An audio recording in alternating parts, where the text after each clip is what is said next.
So that being said, when a baby gets quiet because you're sleep training them, it doesn't mean they're necessarily sleeping. It often means that they've just kind of realized you're not coming and they've given up. Hey, what's up guys? It's Shandace from Gigglezilla.com, and today I'm going to chat with Marcella from Born with Love Sleep, and we are going to cover everything from sleep training to baby wake windows and finding your power as a parent.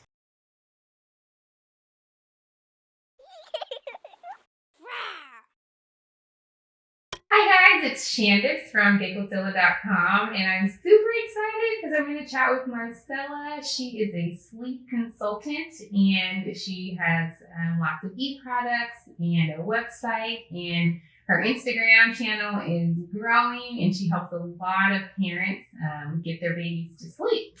So let's just jump right in. Marcella, I think one of the number one things that parents struggle with is getting their baby to sleep. Do you have a go-to tip or a tip that you give new parents when they're struggling with getting their baby to sleep? Absolutely. I would say first and foremost to have realistic expectations. Too often I work with families that their expectation is that they feed their baby and then they put their baby down and they drift to sleep. And and that's like, every 2 hours as a newborn. And while every 2 hours is a reasonable thought, if you have a very easygoing baby, if you don't, which is kind of rare to have a really easygoing baby, they're out there. Yeah. But but more often than not, you're going to have an infant that needs more support than that. Since an infant's first instinct at birth is to attach and to be skin to skin with you, that exceeds the first hour, that golden hour that everyone talks about, skin to skin right after birth. It doesn't, that they continue to seek you out after that as well for support to fall asleep. So keeping your baby close. And if I can offer just one piece of advice for anyone in the fourth trimester, just had a baby, especially those first, say, 4 months or so when things are really unpredictable, just keep your baby close to you, and feeding and sleeping will happen really organically and when it needs to, because your baby's close to you, assuming that you're breastfeeding. And if you're not, then your baby's close to you anyway, and you'll see those cues. And then also with sleeping, your baby needs to feel safe and secure, and you're their safe place. So sleeping will happen organically as well if you're keeping your baby close. Yeah, I love that. I love how you talk about keeping your baby close, because when our little guy was first born, I mean, you kind of know they want to be close to you, but I didn't realize that he would want to be on me 24/7. Like, he did not want to be separated from me. And I was talking to my mom about it, and she goes, well, think about it, Shandace. He grew inside your body for 9 months. Like, he was as close to you as you could get. So why would he be born and then all of a sudden not want to be close to you, And so that was really helpful when I heard her say that. So I'm glad you said that, because as a new parent, you just don't know what you're getting into, especially as a first-time parent. You just have no idea what's about to happen. So that's actually a really great tip. Okay, my second question, you talked a little bit about breastfeeding, if you're breastfeeding or nursing your baby. Is it possible to get a breastfeeding baby to sleep through the night? What are your thoughts? So first, let's unpack what sleeping through the night means. Okay. Oftentimes we hear sleeping through the night with a lot of parents. You go to the playground, you'll hear their baby sleeps through the night. And usually these babies are sleep trained and they're sleeping 7 to 7 or something like that. So sleeping through the night for an infant is 6 to 8 hours. So that being said, most, I would say 6 to 8 month olds are capable of a 4 to 6 hour stretch at the beginning of the night to get in that good restorative sleep at bedtime. And then as the morning approaches, that sleep pressure wears off, and then babies become more wakeful and harder to fall asleep. So back to your question of, is it doable to get a breastfeeding baby to sleep through the night? So we are not necessarily able to get anyone to sleep in any amount of time that we want them to. That's a good point. So sleep, I know that there's a huge emphasis on independent sleep and sleeping through the night. And that's where those expectations come into play, because, we hear it way too often when people come to me and they say, well, they hear a friend of theirs or a family member, their baby's sleeping through the night. And my next question is always, what kind of parent are they? How are they parenting? Do they sleep train their baby? Are they practicing attachment parenting? And most of the time they're sleep training. And sleep training doesn't make your baby sleep, but it sends a message that you're not going to be responsive when they need support.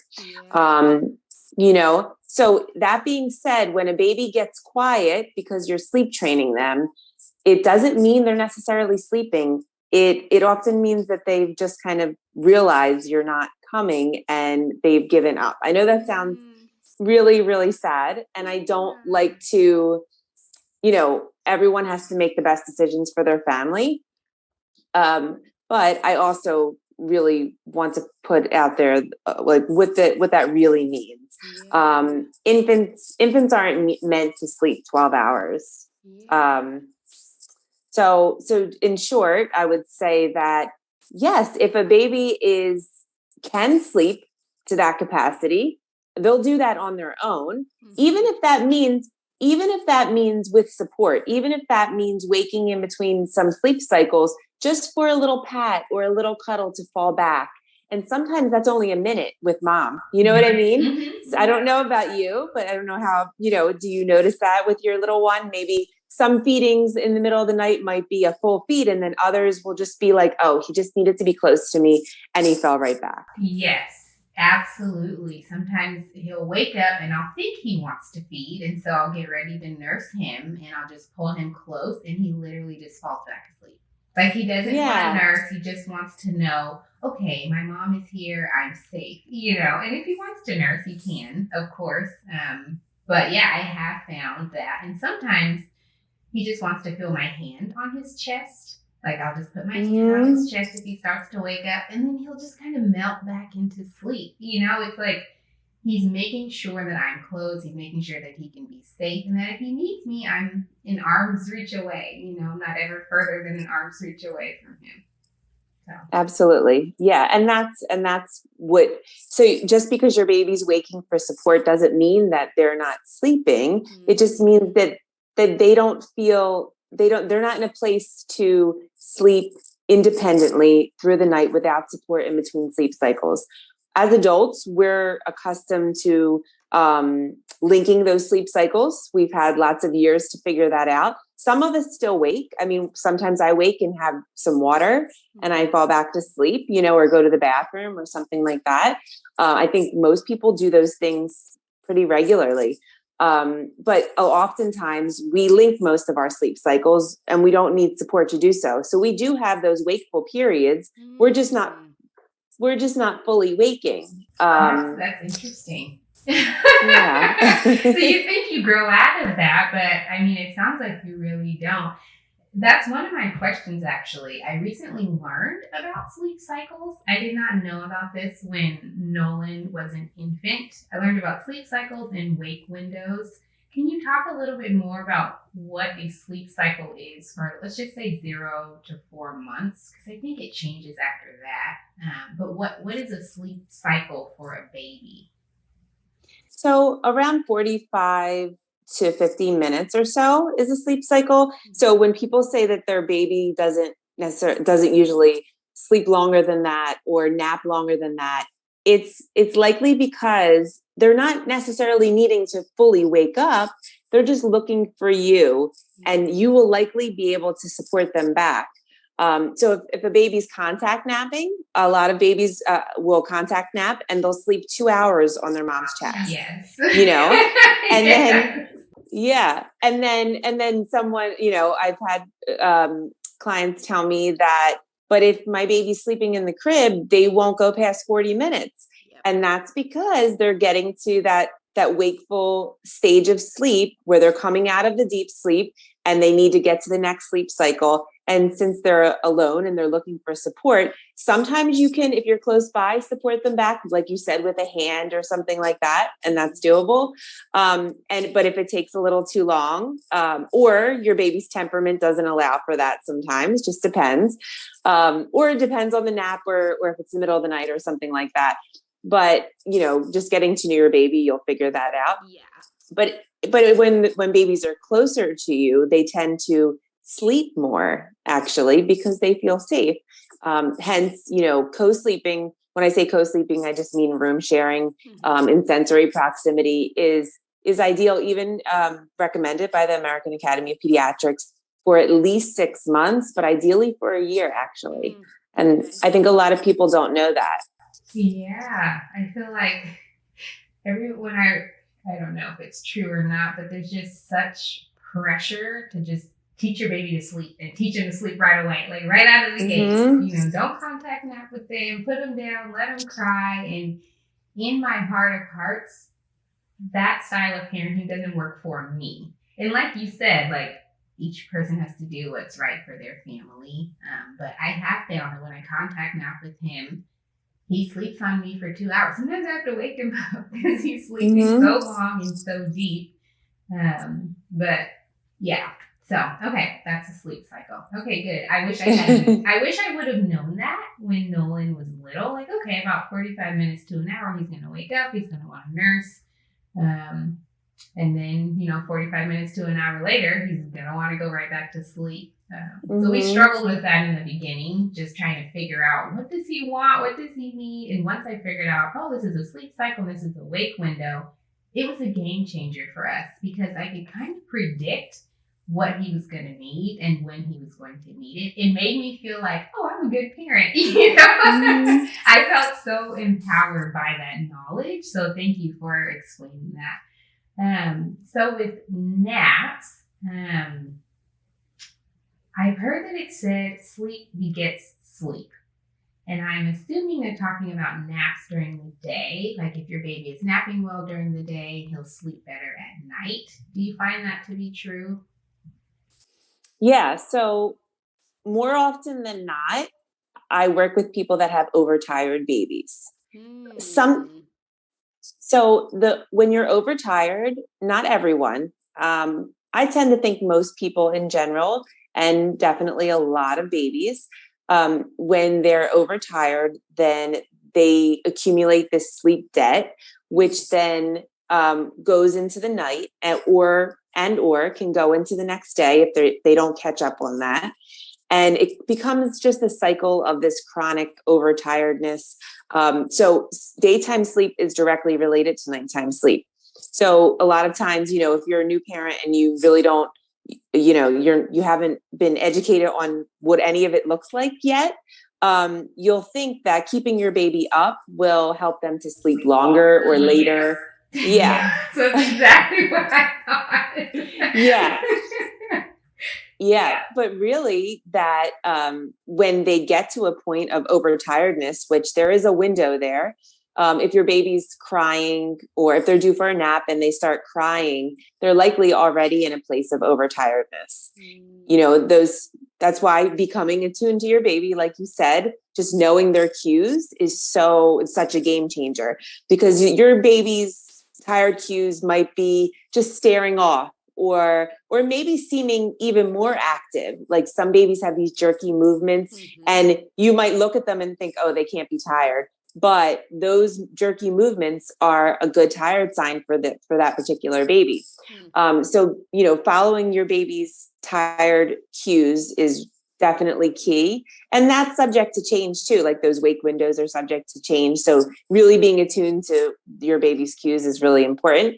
And then if your baby becomes overtired, like we were talking about, likely there will be a surge in cortisol, which then will make a heightened state of alertness happen. And so then it will be even harder to get your baby to sleep, eat for that nap or for bedtime. And then it can also cause restlessness overnight, which, I'm sure that, I hear about that all the time, but it seems like, how can that be? I know, but, it seems backward. It just seems so backward. They're tired, go to sleep. Right, exactly. Just like as my kids got older, when they were, I want to say when I started thinking when I had toddlers, if we had maybe a family party or something, oh, they're staying up late and they're going to sleep in. Never happened. They would go to bed at 9 and get up at 6. Yeah. It just, there was no rhyme or reason, I felt like at the time. But now I'm very, even with my 5-year-old, I'm just like, okay, it's 8:00. We gotta, it's getting to that, and a minute past 8 and we're done for. Yeah. So I just throw in the towel because I want that. I want him to sleep as late as he can in the morning, which it still is never past 7. Oh, anyway. Yeah, that's still pretty good. 11 hours, 8 to 7. That's pretty good. Yeah, I mean, it took a while to get there, but he's 5.5, he would tell you. So, oh yes, that half is important at that age. Yes, it really is. So let's talk about something like it's a little touchy, sleep regressions. So I think you call them progressions. Mm-hmm. Is that right? So I've heard that sleep regressions aren't a real thing. I've heard that they come like clockwork. What are your thoughts on sleep regression or sleep progression? So it's called a regression by most people because when it happens, you'll notice your baby seems more clingy. And I hate using that word, but it's a term that most parents will say to me, my baby's clingy. They need me more. They want to nurse more, or they're not wanting to nurse as much, likely because of so much growth. And they're like more alert and they're looking around the world around them, trying to figure everything out. Hence why in the baby-led sleep community, we call that a progression, because the reason why all of these regressions are happening from the parent's standpoint is because they're growing and developing so much and learning new skills. Mm-hmm. So with all that brain growth comes some, like taking 2 steps forward and 1 step back. You're going to see some things that are not fun when your baby's growing so much, such as less sleep and, the protesting nursing a lot of the time happens. And that's, around 4 to 6 months and then 8 to 10 months again. Then there is 18 months, 2 years. So it keeps happening, all of that growth and development for sure. But it totally is something that happens. It usually doesn't last longer than 2 or 3 weeks. Mm-hmm. So if you're in it, I always suggest being as flexible as you can. And I know it sounds like I'm contradicting myself a little bit because I always say, try and stay consistent with your routine, but also be flexible. Mm-hmm.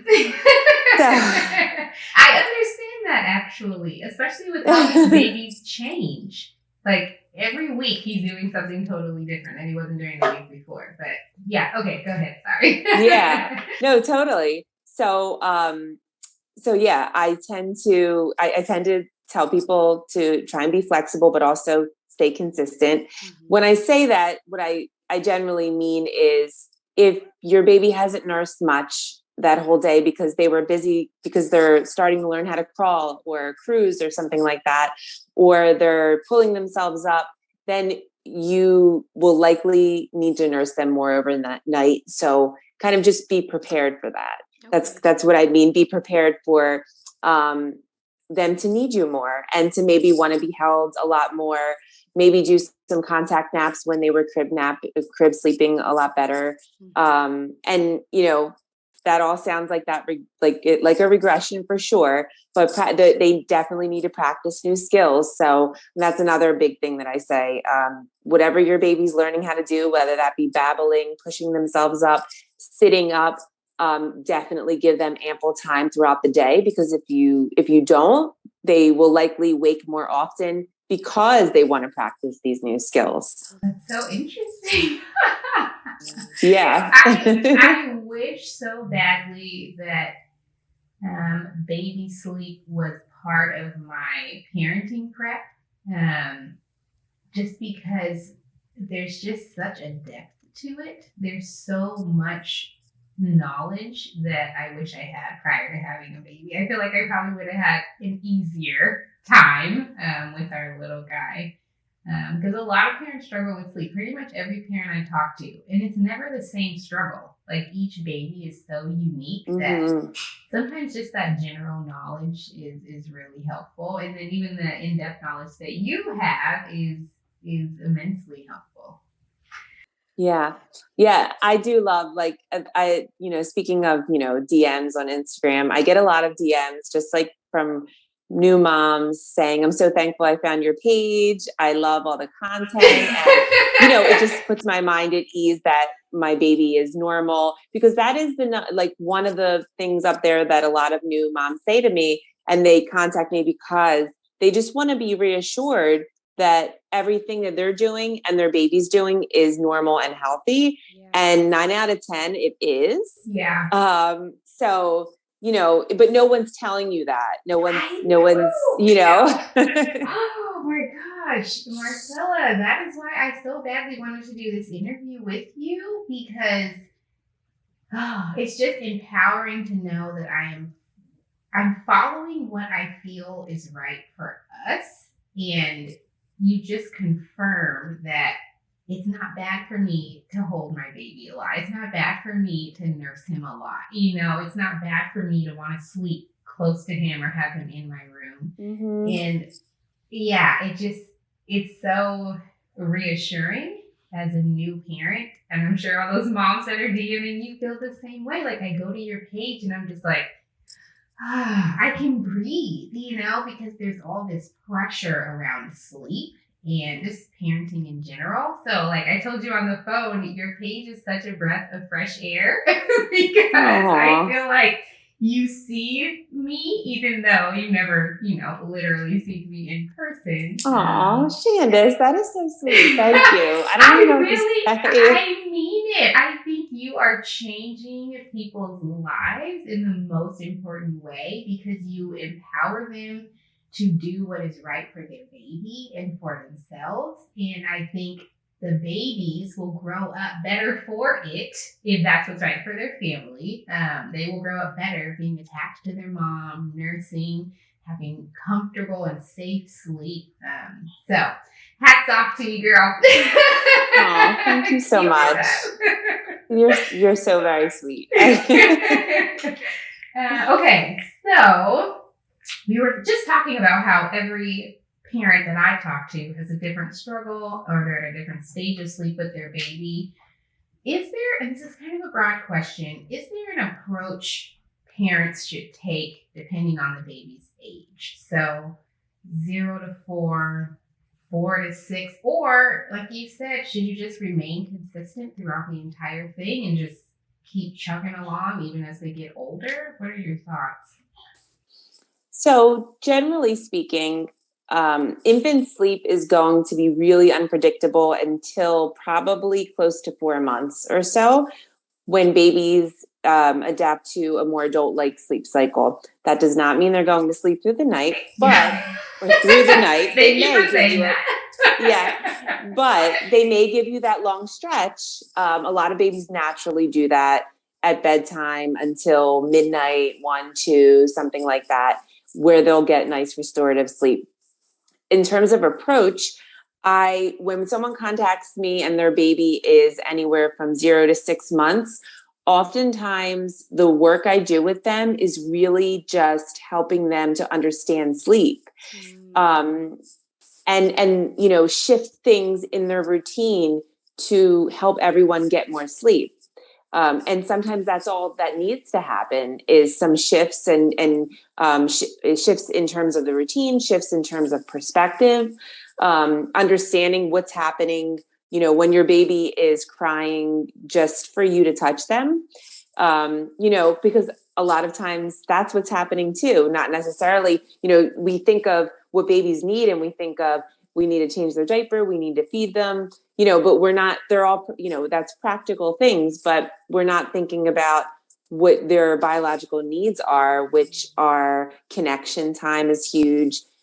Sleep pressure is huge. And so I'll run down the different elements of sleep, because a lot of what, why babies succumb to sleep and why they're able to has nothing to do with sleep at all. It has to do with their activity throughout the day. I always say to parents and, ask about their little ones too. Did you guys get fresh air today? Were you in the sun today? Did you have an hour of undistracted time, at least throughout the day at some point, where there's connection time happening? Did your baby have enough time to practice skills? Like, if your baby's getting to an age where they are pushing up, like we talked about, are they having enough time to freely do that on the floor? So I go through all of those things especially when we're talking about newborn to 6 months. And then after that, if there's a challenge that a parent has, in addition to shifting perspectives and shifting, if the baby's overtired, shifting wake windows and those kind of things, also you can absolutely start implementing boundaries and loving limits. And that doesn't mean that we ignore our babies at all, because I'm not interested in sleep training. I'm not a sleep trainer at all. So we're going to be responsive to our child. It doesn't necessarily mean that we're going to do exactly what they want us to do all the time. So that being said, usually if a baby's under 8 months, unless a parent knows their baby very well and says, my baby doesn't nurse between this amount of time anyway, it's just non-nutritive nursing. Usually I won't help them to take out night feeds unless they know that for sure, because I want you to follow your instincts. So you know your baby best. I don't know your unique child. So I'm expecting you to give me all of the information. So usually around 8 months, I am comfortable with, say, helping parents support their baby to sleep without nursing for that 4-hour stretch if they're not getting it yet. From 8 to 12 or something like that, from bedtime to midnight, and helping them to support their baby's emotions through that. Even though their baby wants to nurse, it doesn't mean you have to nurse them. You can prepare them by layering in lots of sleep associations to then signal sleep, whereas just nursing doesn't have to signal sleep. We can layer in lots of things that signal sleep, and then our baby will expect us to do those things. So once our baby starts expecting those things, then we can take out the nursing, for that first wake up and see how your baby does. Very gradual. It requires a lot of patience, but if it's something that's important to you, where you'd like to get a long stretch overnight, then it's doable. And I like to involve partners with that, especially because your partner usually cannot, for most partners, they don't have the capability of nursing baby like the primary parent does. So your baby's not going to expect that from their other parent. That's a good point. Yeah. Yeah.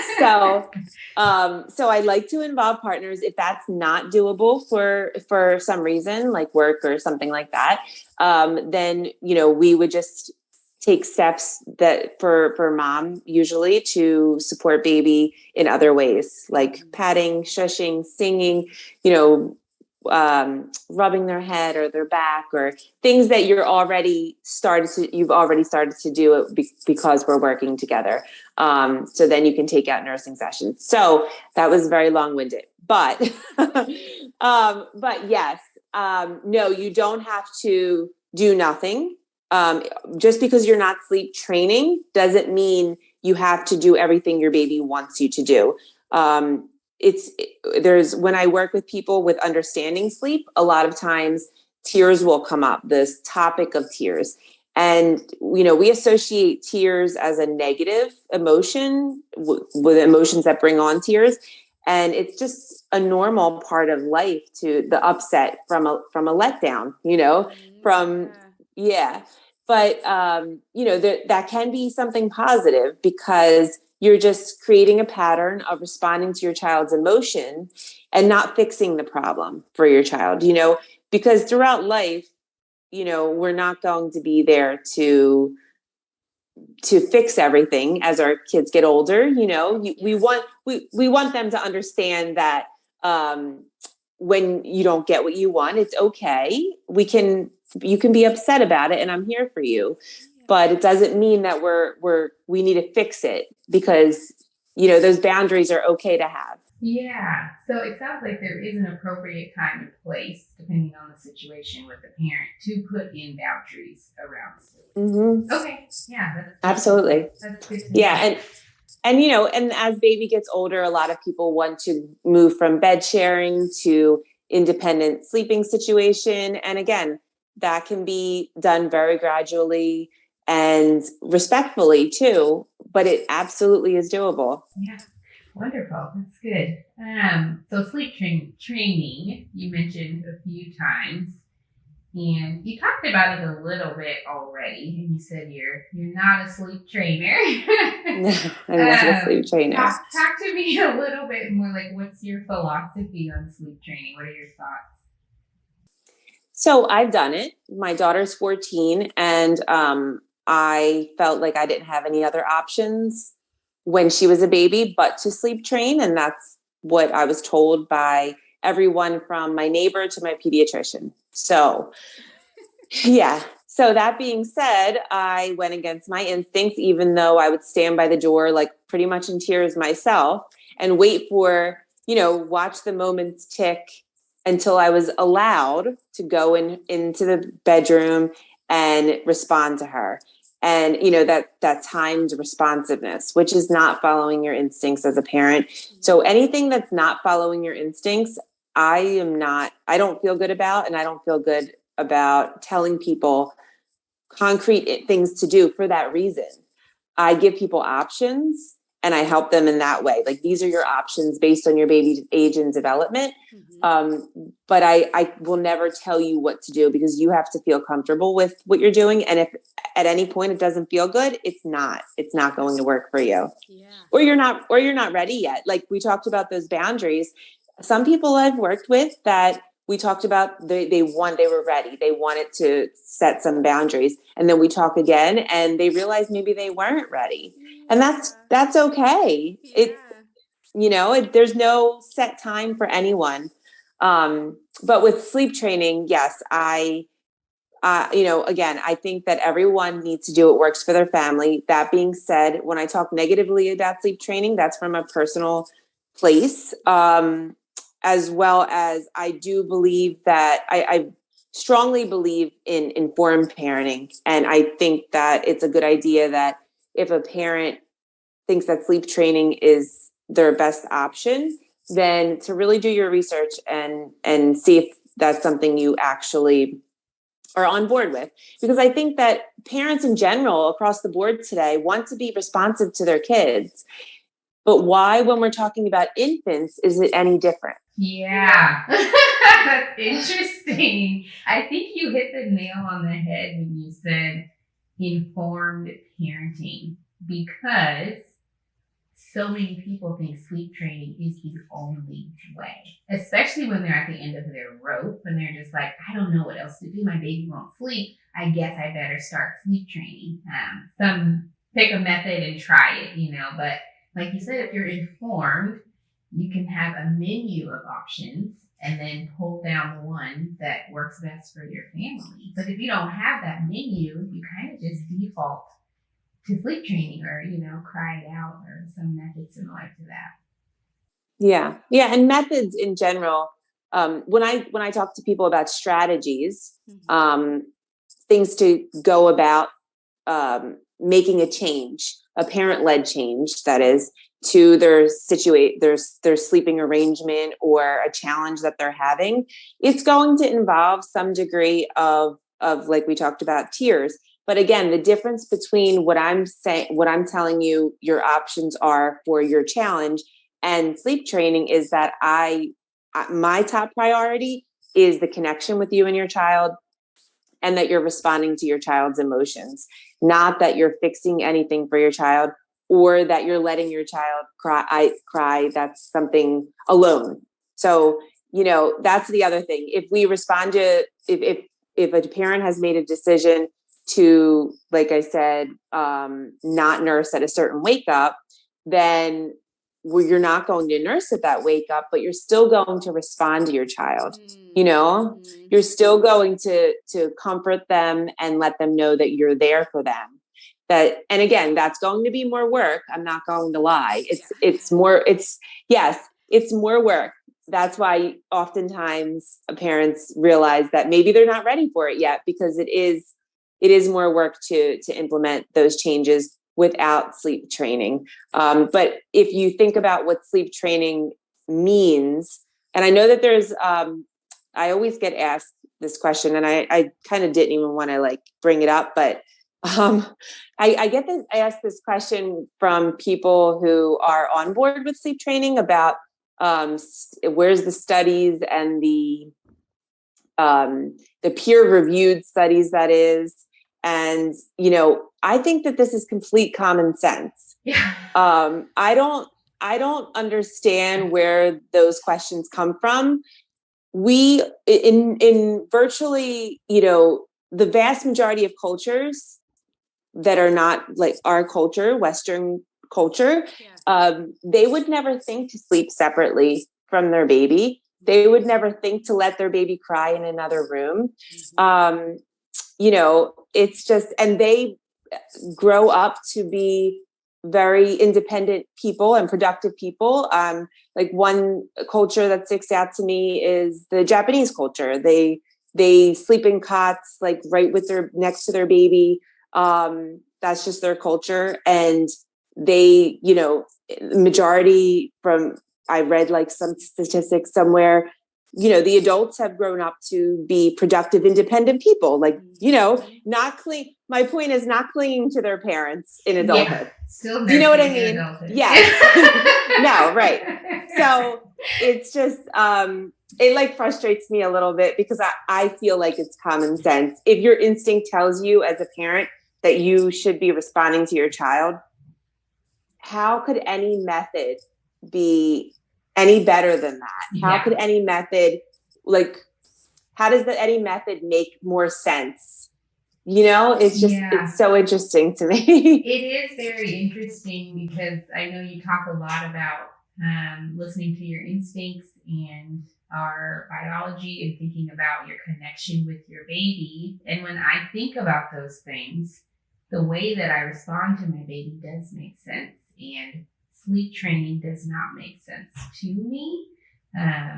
When he turned 4 months, I did feel so much pressure to sleep train. I was telling one of my friends that he still wakes up during the night to nurse, and she was she was so shocked that I was still getting up to nurse him in the night, even at 4 months. And I'm I think that's developmentally normal, right now that works for us. Yes, I'm tired. But right now it works. And when it stops working, we'll do something different, but even just responses like that, you feel this pressure to ignore your instincts and do what's popular in our culture, which is to sleep train. And so I know people want peer-reviewed studies, and they always push back on it, because I don't know if anyone has done studies on it or research, just being responsive and attachment parenting. Maybe they have. I don't think I've read any, but yeah, it is interesting that people are saying, where's your research, or where's your proof that this actually works? But I can't really see how ignoring your baby works either. You know what I mean? I feel like that's the question that should be asked more. What happens to babies when they are left to cry alone? What happens to their minds, to their bodies, versus what happens to a baby when you respond to them, or you create loving boundaries. Like you said, it seems like common sense. Seems like common sense to me too. But I can see why people ask the question. Because it's not what you hear. You don't hear your type of sleep creating associations, listening to their cues. I I mean, had I not found your page, I really don't know that I would have heard much about that from anyone, at least not in my circle. But anyway, yeah. That's kind of a long response, but I understand what you're saying. Absolutely. And as a culture, and like I said before, the direction we're moving in parenting, where we want our children to feel emotions, and we want to respond to their emotions, and we want to stay connected with them. And it's just, I think we try a lot more than our parents did in general. I agree. Yeah. And it's just so interesting to me that still what we're doing with our infants is so dated, so I'm at a loss sometimes with that, because, with a parent that is going to, get on their knees and talk to their, 3-year-old, say, fully about something, so they can give them an answer to why they can't do something or something like that, not just I can only speak from personal experience, but when I was a kid and my mom would just say, no, and just because I said so, that's kind of exactly thing. What you know what I mean? Yeah.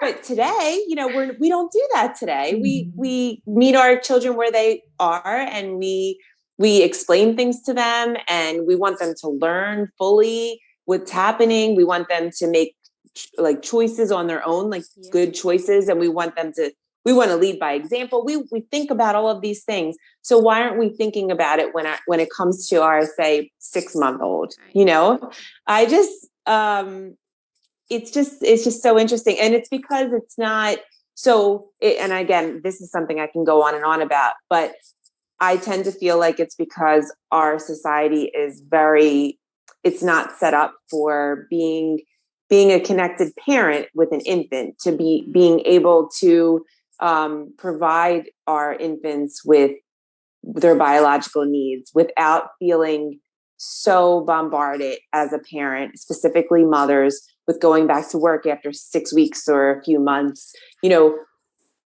I get it. That's a huge amount of pressure, and they're just looking for a quick fix. Yeah. And there's no quick fix in parenting, and anything that is a quick fix, if something works after, sleep trainers will sometimes say, after this many days or this many weeks, your baby's going to be sleeping through the night.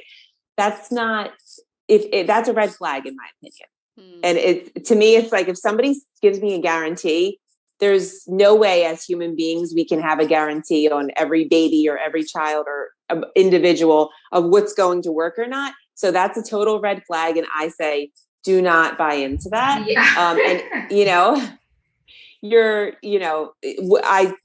To me, I would be thinking, what is happening? How can you possibly tell me this is what's going to happen? So I already spoke about sleep training and what that means, really. Yeah.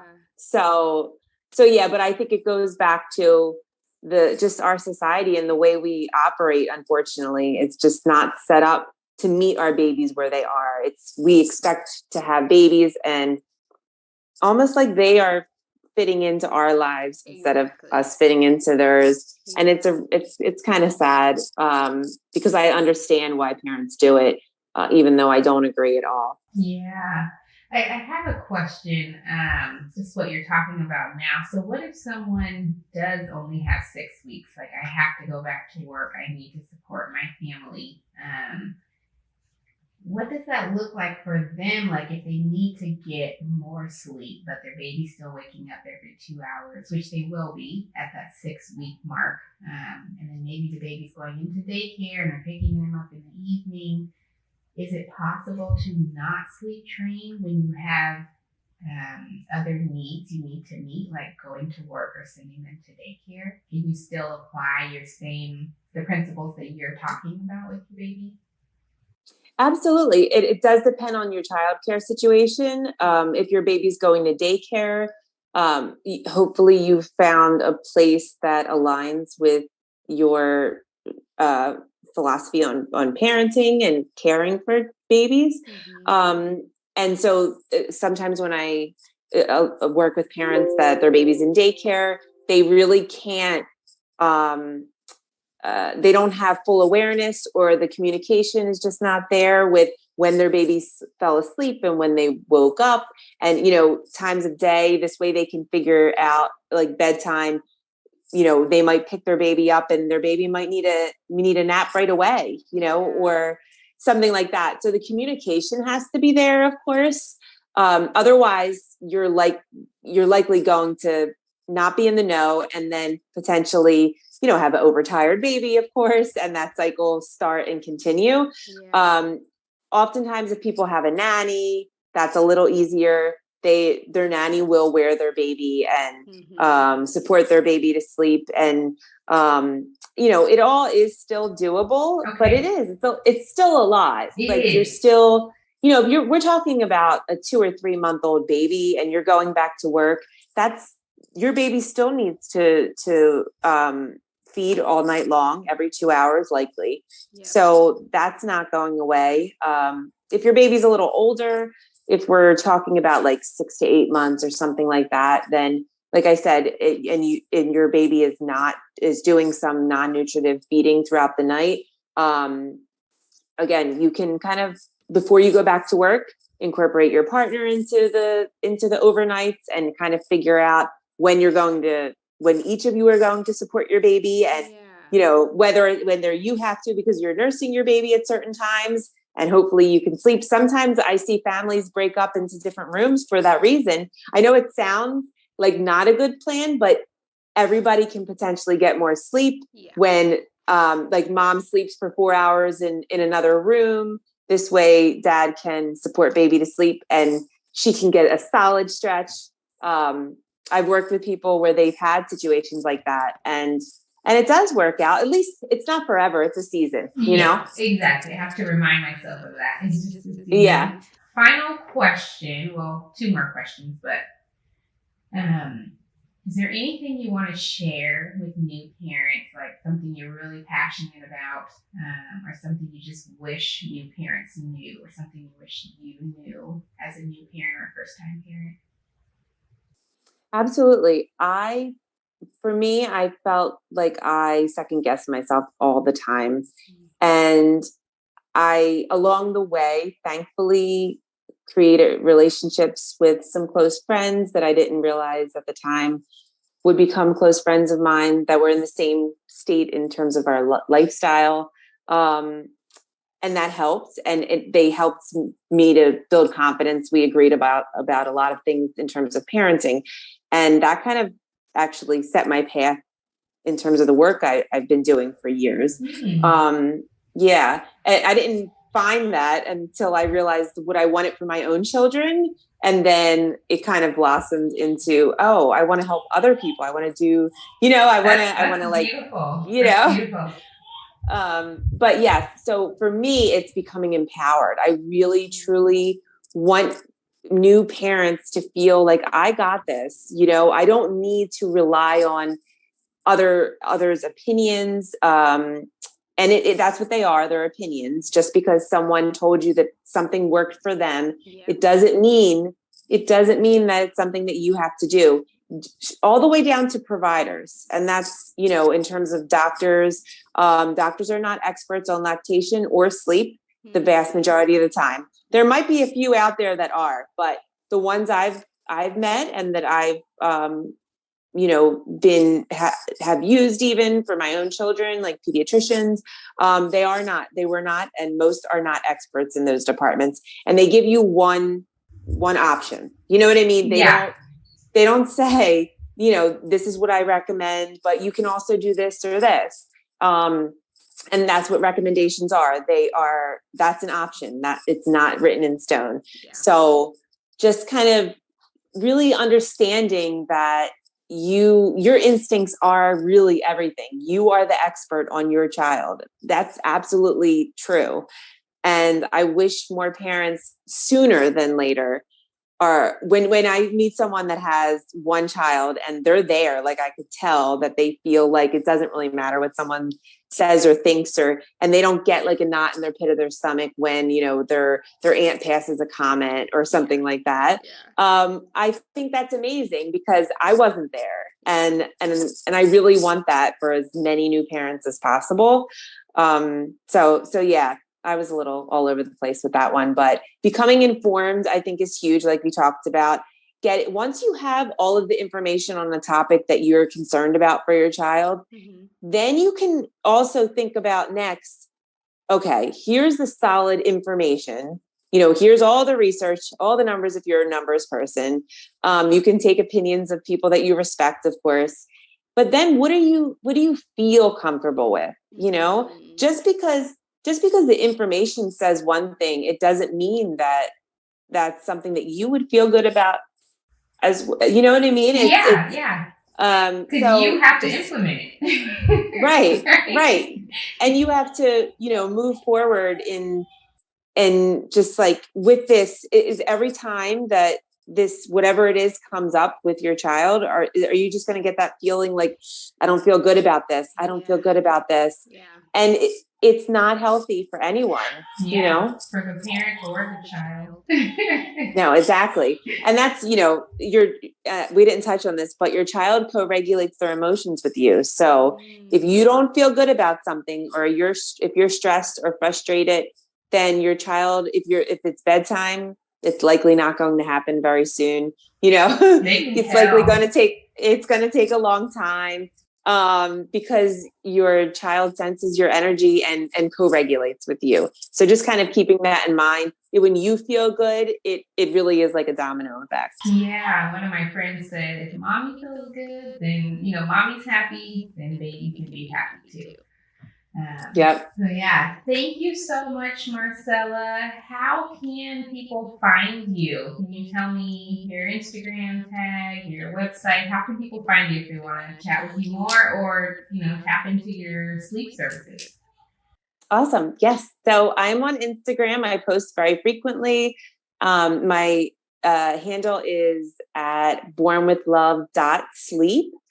And I post a lot of reels, so that's entertaining. I want to make a fool of myself.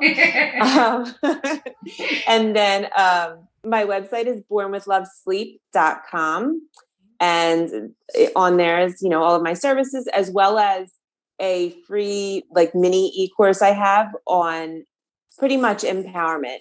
And it's called Reclaiming Our Instincts as Mothers. And it's just pretty much of me talking from my heart for 20 or 30 minutes or so about that. So definitely check that out if you can, or if you're thinking about just feeling good as a parent. And that's really what I want for parents that I work with, or parents just in general, of course. Yeah, that's wonderful. Okay, that is it. Thank you so much. I appreciate you taking your time. I know you have kids and your business and your social media, so I sincerely appreciate you chatting with me. I think this is going to help a lot of people. Our YouTube channel is pretty small. We only have 300 subscribers or something like that. But for the people that watch this video, I think it's going to be really helpful for them.